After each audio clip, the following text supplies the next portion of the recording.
Welcome to the Catholic Kiwi Podcast.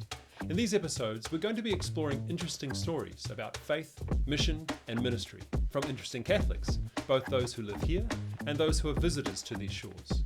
We hope you'll find some inspiration and encouragement from these stories as you go about living your everyday faith as a Catholic in Aotearoa, New Zealand. Thanks for tuning in.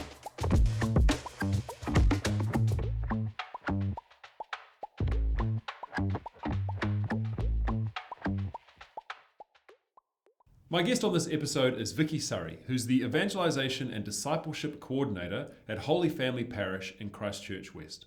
Vicki has worked in and around the Catholic Church for 2 decades in diocese and in parish contexts, and has a degree in theology. She will be talking to us about her interest in and passion for measuring for mission, or in other words, how knowing your parish community can help you better support them and their families. Hi Vicki, welcome to the Catholic Kiwi Podcast. Thanks for having me. So before we get into all the areas of research and start geeking out on the data, it'd be good to learn a little bit more about you and your faith journey. So can you tell us a little bit about your faith as a child? Well, I grew up across the road from the church, and that probably says all of it. I spent half my life there. My parents were very, very involved in the community. They were founding members of the parish in Bishopdale, and my parents are doers, so they were involved in everything from parish council chairman to teaching CCD, doing the flowers, singing in the choir, you name it. All at the same time. That's it. Yeah. Teaching CCD, arranging the flowers, singing. That's great. I love Yeah, it. mum's a great multitasker. So I was there a lot, and I'm the fourth of 4 children, and quite a bit younger than my other siblings, and so I tagged along with mum everywhere she went. So I grew up in the parish. I was always there, and it was a great place to be. It was my extended family, and we had a great little community. We were a relatively small community, but a very active community. So I loved being at church, and it was just what I lived and breathed. And, you know, as we grow, especially we get into our teenage years, sometimes people drift away from the faith, or, you know, what was it like for you being a teenager, being in the Catholic Church in New Zealand? I think one of the great things for me was that sense of community. And so I was still present at church. I think I had lots of questions, as most teenagers do, about God and faith and all of those things, and I kind of wasn't sure whether I believed it or not, but I had a place where I felt at home. And so I think that went a long way towards keeping me in the faith. I was in the youth group, and I helped teach CCD myself. So those things were great. I think ultimately it was probably when I went to a retreat when I was 15 years old. Shameless plug for Christchurch, Antioch camp. It's awesome. Antioch, been yes. doing great things for teenagers for years. Yeah. And that was the first time I'd heard people my own age talking about their faith, and talking about Jesus as if he was someone I could actually get to know. And I think that was the bit that blew my mind, and was something I wanted to explore. So, and being my parents' daughter, the way I did that was get more involved, which was great. I got involved with the Catholic youth team, the diocese there, and just drank in everything that was offered. Out of interest, did you have your confirmation when you were a teenager or when you were 8 or 9? I was 14. Yeah, see, I was the same, and I found it interesting because I asked that question because I remember at that time thinking, even though this is what the sacrament is really about, it's almost confirming this is my faith, because it's the decision that I'm now making as a teenager to make it something that's real for me. Yeah. What was the connection for you between your faith journey and then deciding to study theology? Well, there was a bit of a long and winding path that got there. I didn't do theology straight out of school. I actually did a youth ministry internship my first year out of school, working with the diocese down there. Did a couple of other things, ended up in Australia on net, then came back to Christchurch Diocese working in the youth team again. And it was while I was there, I suppose, that the thought came to mind. Was probably Bishop John Adams, when he wasn't a bishop, was the first one who sort of mentioned it to me and said, I think we need more people studying. I think you'd be good, which planted a seed, I think. But I think I also had got to the point in being in ministry where you are forming others, where the more you learn, the more you realise you don't know, and the more you realise that you really want to know because you don't want to put anybody else wrong. So I think that just kind of, grew the interest in me in perhaps pursuing that. And the way things worked work-wise and where things were at with the youth team, there was just kind of a good time there for me to be able to take that pause and jump into it. And yeah, I was thrilled that I did. I loved it. And so did you do it as one setting of study, or was it over a long period of time? No, I went back to study when I was 25, and I came back here. It was a great thing actually studying as a 25-year-old because you'd already worked, so you knew how to work. So I just treated study like a job. Yeah. 9 to 5, I went and studied, and it was fantastic. So went to Good Shepherd College up here, did a bit of part-time work with the Diocese while I was here, which was great, and yeah, just went straight through. Wow. And so then what do you think the connection is to your personal faith journey and then studying theology as to what has that meant for you in terms of vocation and working in the church today? Yeah, well, it was a really interesting one. I always had a sense as I was studying that it was a not for now kind of thing, which may have something to do with the fact that I was also discerning my vocation with a certain young gentleman. So I'd met a guy up here in Auckland, and we were discerning marriage, which is what we eventually did, get married. And I had my first child about 2 months after I finished my degree. So there was definitely a change of pace and definitely a call in the vocation to married life and to motherhood.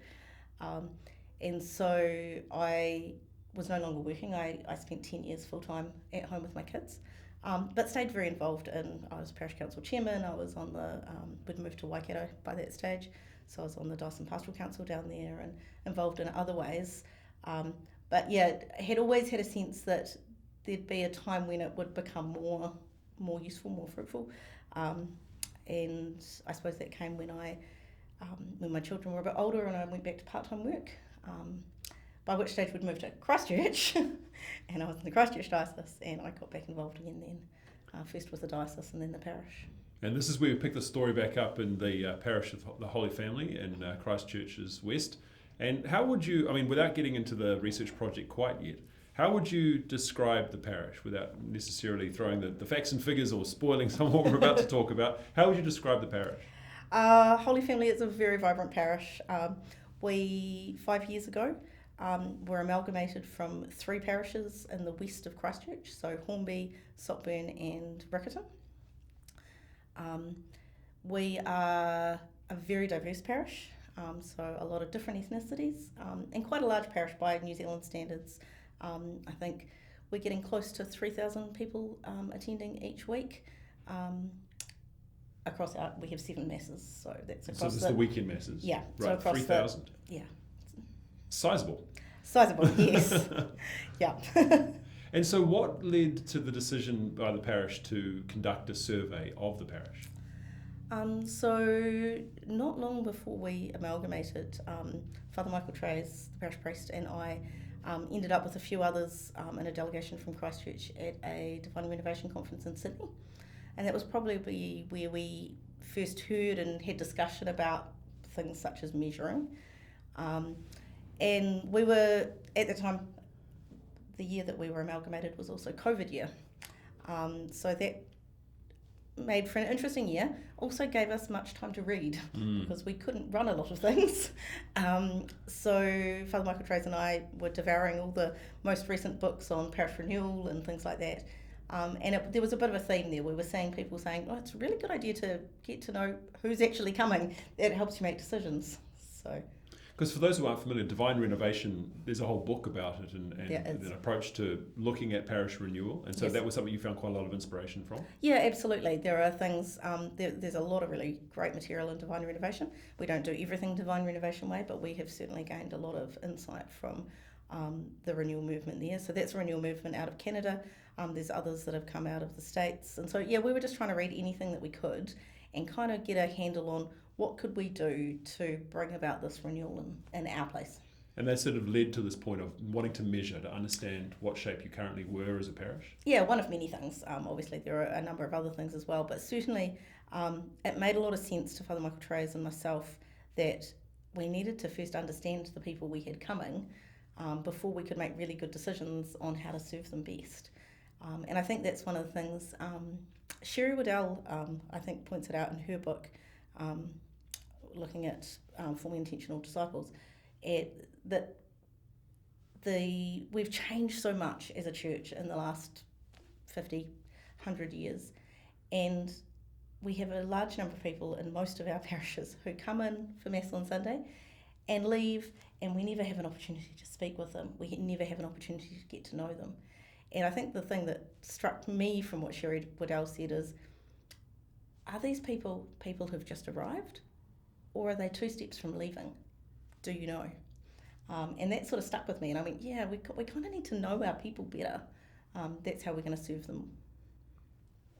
So one of the things we're looking to try to do with this podcast is share these stories, and so others, when they may be inspired and want to follow in the footsteps, know what to do. So how did you go from the idea of, hey, we need to measure where we are and to do a survey, to actually putting pen to paper or words to screen, or however you ended up deciding to go about it? What was the process of going from idea to execution? Yeah, so Father Michael Trays asked me to form a small team. And if anybody's ever going to do it, I suggest a very small team. Small is good. This sort of thing is working out what you want to do and what you want to find out. There's 100 things that you could. So there was a lot of great discussion amongst this team. So I just 3 other lay people from within the parish. I was very blessed to have a parishioner who is a statistician. So he was on the team with us, and a couple of others. And we started by exploring what already existed out there.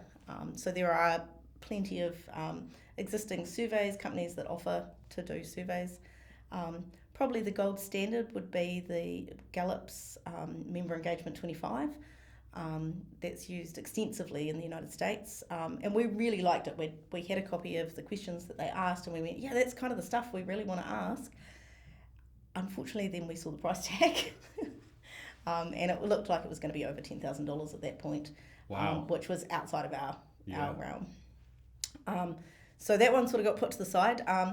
There is the Australian Church Life Survey. We looked into that. At the time that we were doing it, it looked a little different from how it does now. I think it's quite valuable, but at the time they were running on a cycle. They were at the wrong point in the cycle for us to jump in and join. And so that was just, it wasn't going to work for us, not within the time frame we were quite keen to get going. So we'd looked at those 2 and went, no, don't think it's either of those. What are we going to do?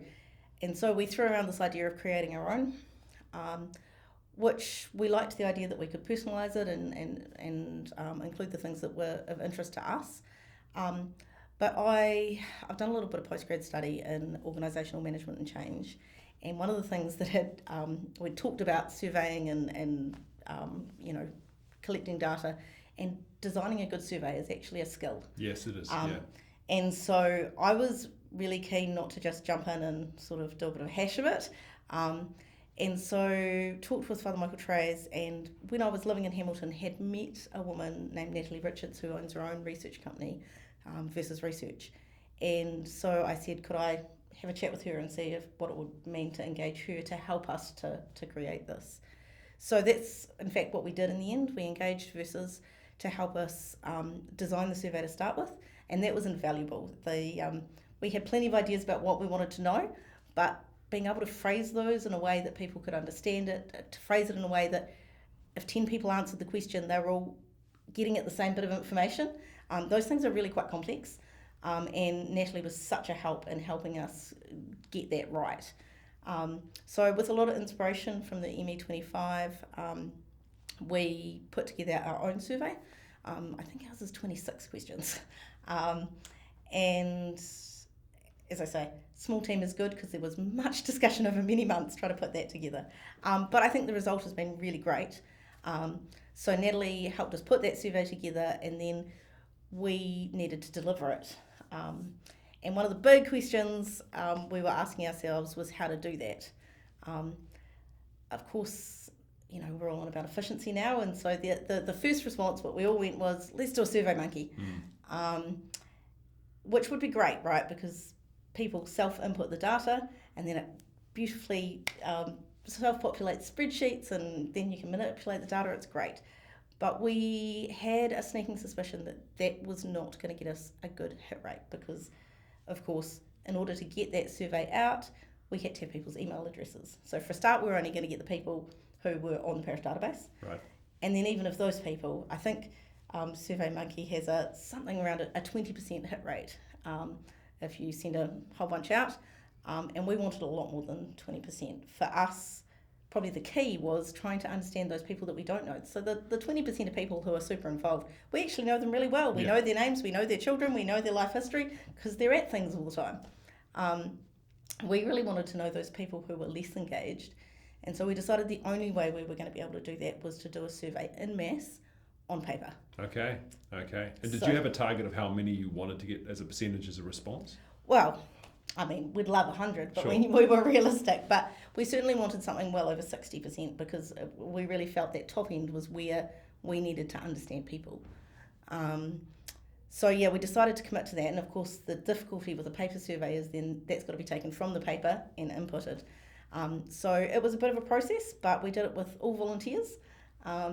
So we could have got Versus to do it all for us, but that was, again, quite pricey. Sure. So we had a bunch of volunteers, a whole lot of laptops from one of our schools, and we had a big working bee and we inputted it all in.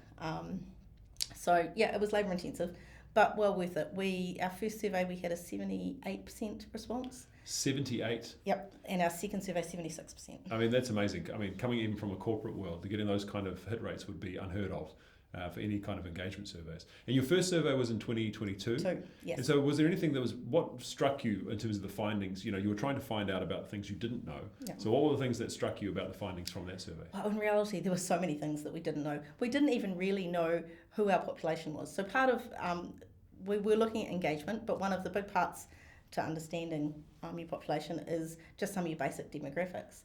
And even those things were startling to us. We discovered that we were 36% Filipino. And we knew we had a lot of Filipino people, but 1 in 3, wow. So even really basic data, we were really pleasantly surprised by where our kind of predominant age bracket sat. We were sitting in the 40 to 50 age bracket, had the most parishioners sat in that bracket, which we felt was really quite young. We've often had a sense that the church is ageing, and we went, oh, so that was a lovely surprise. I absolutely agree that 40 to 50 is young. I absolutely agree with that. Yes. There were things like that just in our basic demographics that was really good to kind of go, we kind of had a bit of an idea, but actually now we know, and that's really helpful. There were all sorts of things. I mean, in engagement, we look at everything from how connected people feel to the parish, asking questions like, do you have a good friend in the parish? Or do you know people you can speak to after Mass? So we ask some of those sort of connectedness things. We ask about personal faith life. So we ask, how often do you pray? How often do you come to Mass? So their connectedness with the faith, or engagement with the faith. So some of those things were just really interesting to see. And statistics are only as good as your data. And even that often just led to more questions. So for example, when we asked people about their prayer life, 51% of people in our first survey said to us that they pray daily or more than daily. And we got that data and we went, now, should we be excited or worried about that? I'm not sure. That's really exciting that 50% of our congregation is praying. Should we be every day? Oh, should we be doing more? But maybe that means we've got people who are just exploring the faith. Maybe that's really good. So often there's lots of questions that come from it as well. Like, it's another question. So sometimes the information you gather doesn't immediately say something. It leads you to another set of questions to ask to go, oh, let's understand that more. I think one of the other ones in our first survey that surprised us, we asked a question about do you watch or listen to, I can't remember exactly how we phrased it, but videos, podcasts, such things about the faith. And I think there was something like 46% of the congregation said yes to it. Great. And hopefully they're all listening to this right now. That's right. Exactly. But that really surprised us. We thought that was higher than we thought. And we thought, we could probably make use of that. Like, that's really interesting because let's make sure we direct people to some really good stuff because, as we know, there's all sorts out there. But people are engaging in that way. That's a great way. Maybe they can't come. One thing we know about our congregation is we have a lot of shift workers. So maybe they can't come every Tuesday night to a course we run. But they do have the ability to watch something online. Let's try and exploit that a little bit. So that was interesting. Yeah, I love that you're looking at it from different angles. And I guess that leads into the question where when you think about doing a survey, a lot of the times the question is, okay, so what now what? So now we've got this information. Did you have a plan when you were setting up the survey for what you wanted to be able to do with it afterwards, with this information? When we did the 2022 survey, we were really, I suppose, quite realistic in that what we were probably doing was creating a baseline. So our major focus for 2022 was just to start to understand our people better. Right. Obviously, the long-term plan is to use that data to help us make really good pastoral decisions. And there were things that came from that, but not so much in a we'd planned it beforehand kind of way. One example would be last year when our Filipino community came to us and said, could we have the Missa de Gallo novena of masses leading up to Christmas? And when you know that 1 in 3 of your congregation is Filipino, it was an easy yes. Even though it was more work for our priests, they already do 2 masses and 2 lots of confession every day.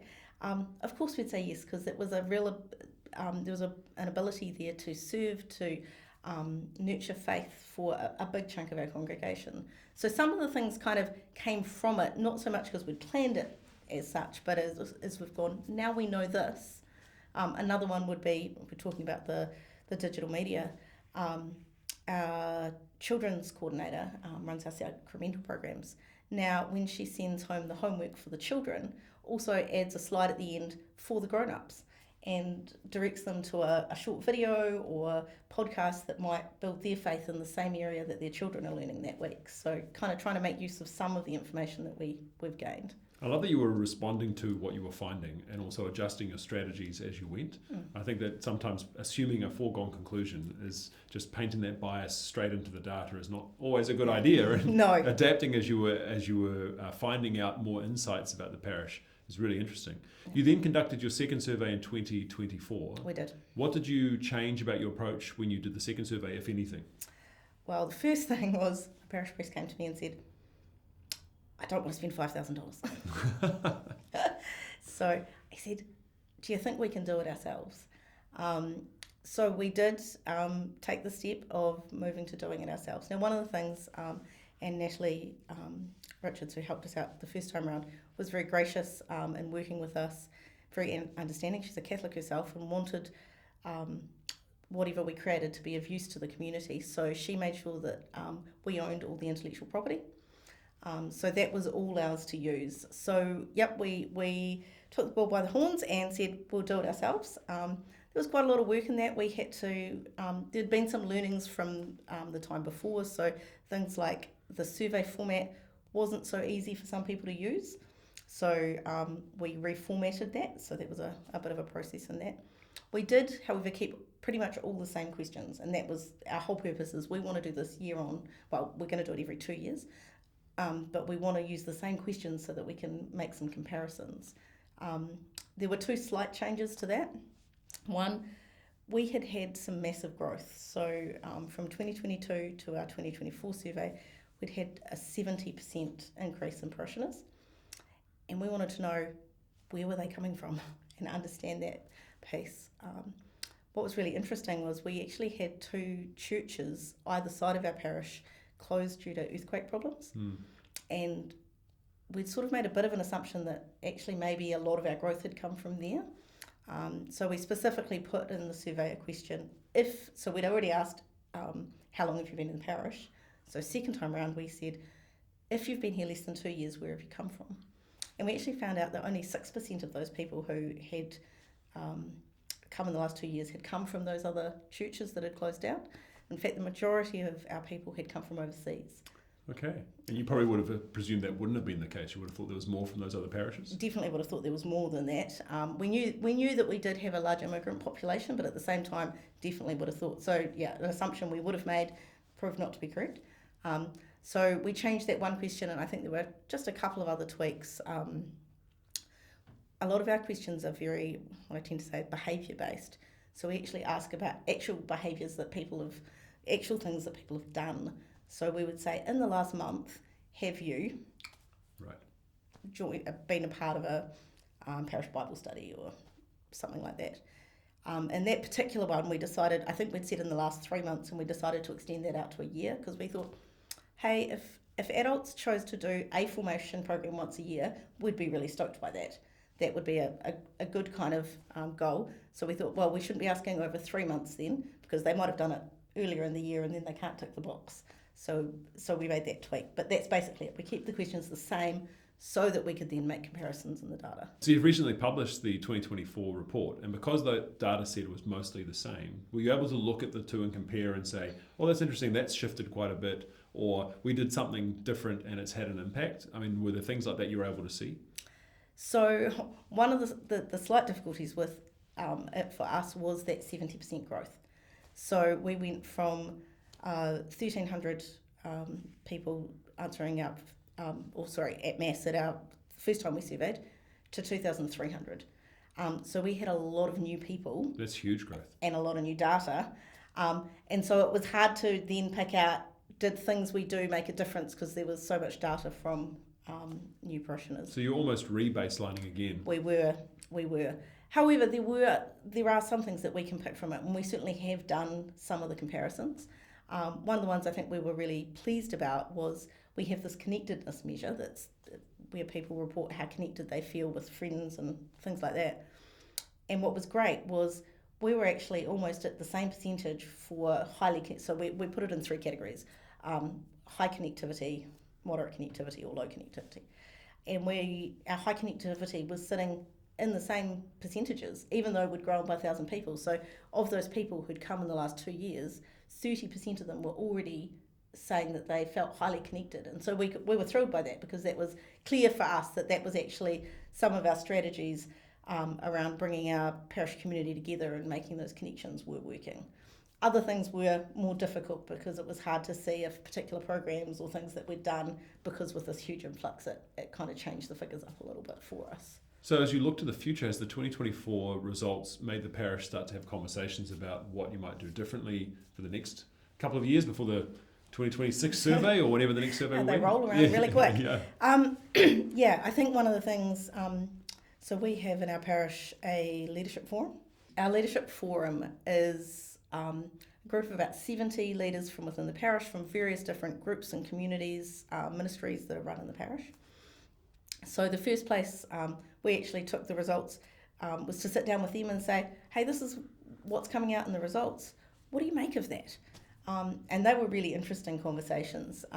Some really insightful things came out from our groups. I think one of the ones, again, around this growth and yet still feeling connected, we had a really good conversation around our various ethnic communities in our parish, and how the fact that they exist is actually helping to quickly draw new people into the parish, because they're making that connection with people from their own ethnic community, but then into the wider community as well. So conversations like that. So we've started grappling with that. In fact, next weekend our senior leadership team is going away specifically to spend time really delving into this data and starting to work towards our 5-year plan. So yeah, we're definitely working on it. One of the joys of being a big and growing parish is that there is a lot of other stuff to do. Like many parishes, we don't have a huge staff. So while we absolutely are endeavouring to do all we can with this data, there are days where we just have to get the 120 kids through First Communion or whatever is on top. So we're doing our best by it, and I think, we've got some good challenges. I think one of the things that jumped out at us, we asked people about where they volunteer and serve. And one thing that we have noticed is that we seem to be dropping off a bit in people serving in terms of things like social justice and St Vincent de Paul, those sorts of groups. And we're like, that's something we really need to be doing. So that's a real challenge to us going forward. We really want to look at that and say, what do we need to do to engage our people more to serve in that way? Lots of discussion to be had. It's amazing how much data you get when you only ask 26 questions. Yeah, incredible. Because there's lots of ways to turn that data. Yeah. And so, lots and lots to delve through. One of the great bits about it being our own data, and we own that data, is that we will do this stuff with senior leadership team, but if in 6 months' time we're going, now we're thinking about moving this, let's go back and look at that, and we can pull the data back again, and we can analyse it by whatever measures we want to kind of help us make decisions in the future as well. So I don't think it's a one-off thing. I think we will definitely be trying to make some strategies out of that as a senior leadership team, but we will also keep coming back to this data until we have a new set in 2 years' time.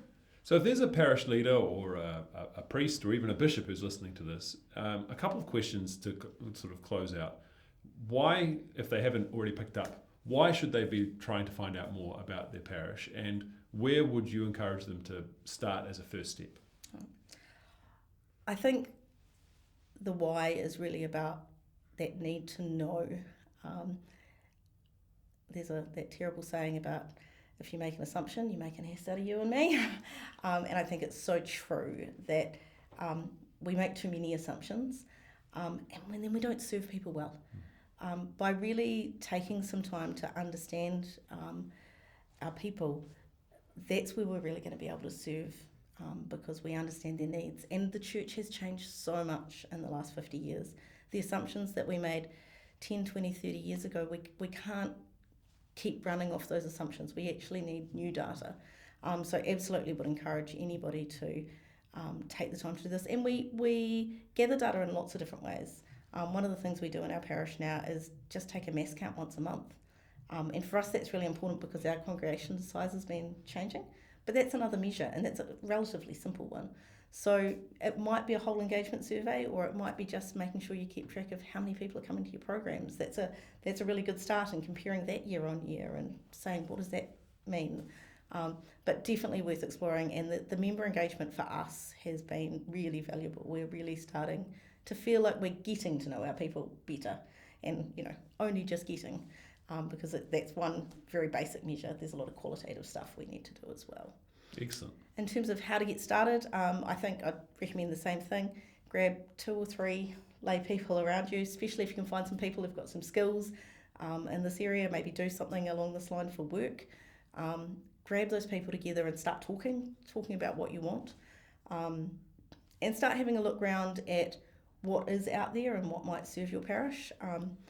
As I said earlier, we own the intellectual property of our particular survey, and we are open to sharing that with people, because if we can serve the church in any way, we want to be able to do that. So that might make it a little bit less expensive if people were interested in that.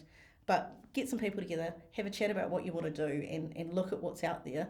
And then you just got to launch into it, really. You've got to give it a go. I think the other thing I'd just say is make sure if you don't have skills within your parish, looking at creating a survey, if you decide to create one yourself, or just analysing that data once you've got it, it is worth investing a bit of money in those things, because it'll give a lot more strength to your survey. It will be a better survey, and you'll understand things better if you've got those skills. Yeah.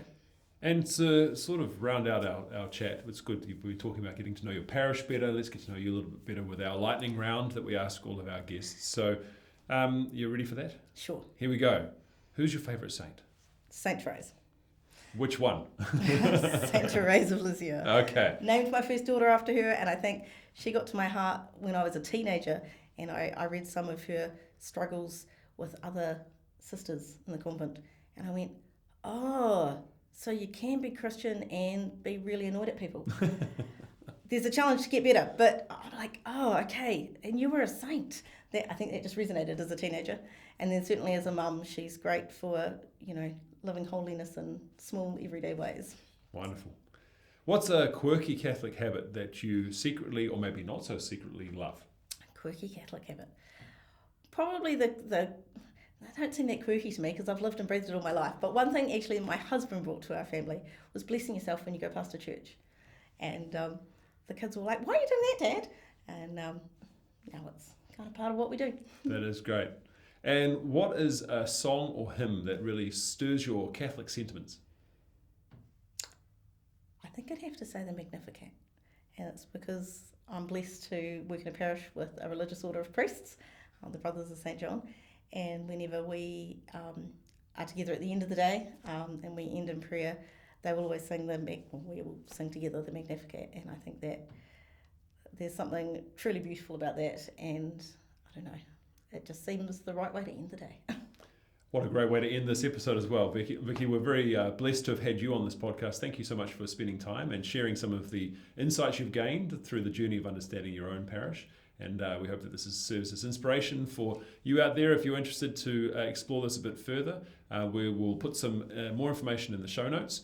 But thanks very much, Vicki. It's been great to talk to you. Thanks, real pleasure.